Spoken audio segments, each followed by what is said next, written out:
Man, this car doesn't go with this, does it? Welcome to the BST4 channel, man. What's going on, Wingnuts? What's happening? Man, it's cold out here, man. I got my Panther body out here. You know this doesn't go with this, but the reason why I like Lincoln Town cars is because of this place right here. When I was young, I used to see all the goombahs come by here and check out all their nice Lincoln Town cars. I was highly influenced by the goombah. I cannot lie in front about it. That's just how it was. Because when we were young, that little place had limos, like 10 limos. Everything else was like LTDs. At the time, it was mainly like LTDs. Basically, in 1979, they started out the Panther body for the Ford LTD, Mercury Marquise, not the Grand. And then they did the Lincoln Town Car. The Lincoln Town Car was called the Continental Town Car. So basically in 1980 to 1989, the Lincoln Town Car was the first gen Lincoln Town Car, which was on the Panther body platform. And it came with one of these engines here, which was a 4.9 302, not a 5.0. And I'm trying to condition myself to say 4.9 nowadays. And then right after that, the 5th generation mark was a 1980 to 83 Lincoln. You know what I mean? It was a 4.9 and a 5.8. I had that model. That was like the box mark with the Panther platform underneath that. That car, man, ran like a dream. When I used to drive that, man, I felt that was a little bit more pimping.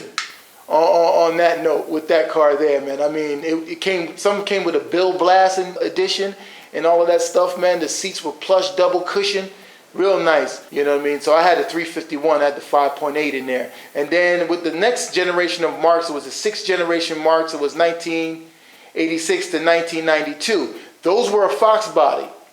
Those were Fox body, and then they did make a 4-door before they made the Fox body. It was 1984 to 1985, basically 1 year. And those both sport the 4.9 302. And then the 7th generation mark was 1993 to 1998.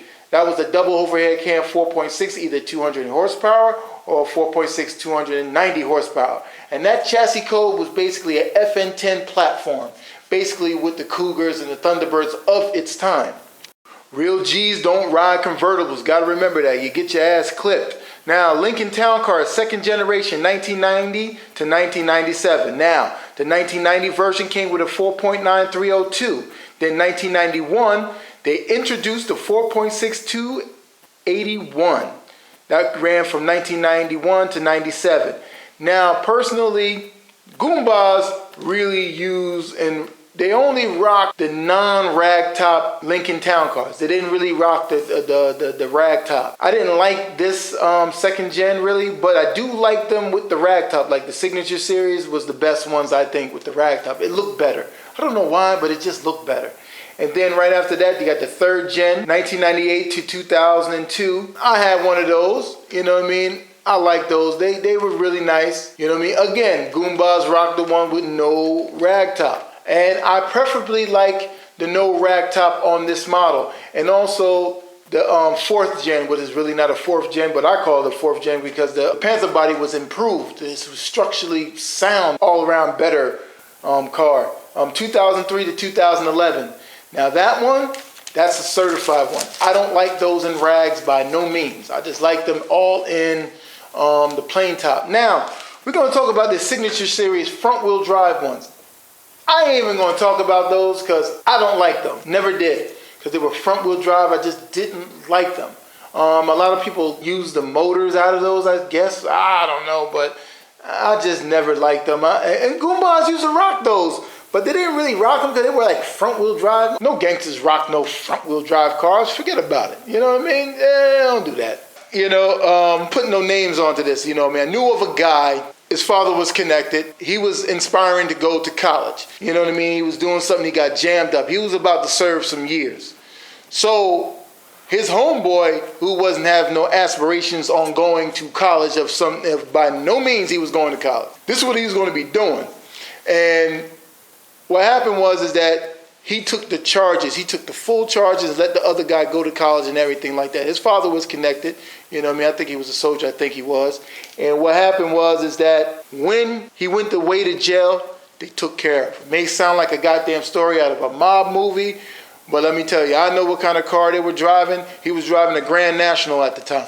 So, you know what I mean? And I think the other dude drove the LSC. The younger goombahs, you know, like their parents or whatever, those guys drove LSCs, 5.0 Mustangs. They drove a lot of the Grand Nationals too.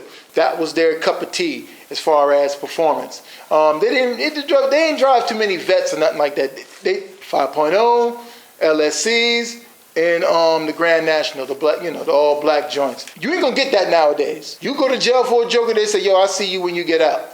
You know, they took care of him. You know what I mean? They made sure that he was okay. You know what I mean? They send him stuff and everything. When he came out, he was good. You know what I mean? He was good. So, again, I'm not glorifying this stuff here. I'm just telling you a story of what I know. You know what I mean? So, you know, like I said, the inspiring of the Lincoln Town Car was definitely from those guys of those years. I mean, I stay in this garage all the time because most of the time I go in here to kind of like think and see what needs to be done, what can I do, and what can I not do. That's why I'm in here most of the cases. I mean, this rear situation, and compare prices, because that's what I be doing behind the scenes. Because, you know, like, man, I need to check, you know, change that. Okay, I got to go check the prices on that. Am I going to paint the engine bay? You know, I'll be dancing with those ideas. And then when I come up with the idea, then you guys kind of see it, or I ask you guys about, you know, your opinion. So, see you guys out on the flip side. To the next. Ford Mustang is out there by itself. They ain't got nobody to tag team with. It's like you slapping hands with, they just doing the whole fight. It's like Dodge is they're in the ring with Dodge, right? And they got 3 lineup of cars to go tangle with. And then Ford is in the other corner just with 1 car. It's going to lose. We need more cars to talk about. We just can't depend on the Mustang all the time. Like, the Mustang. We need more cars to talk about. Ford, you got to get your together, man. It's like, dang, man. Get a rear-wheel drive car. Just do it for 2 years or 1 year. Just do it for 2 years. You know what I mean? Just 2 years.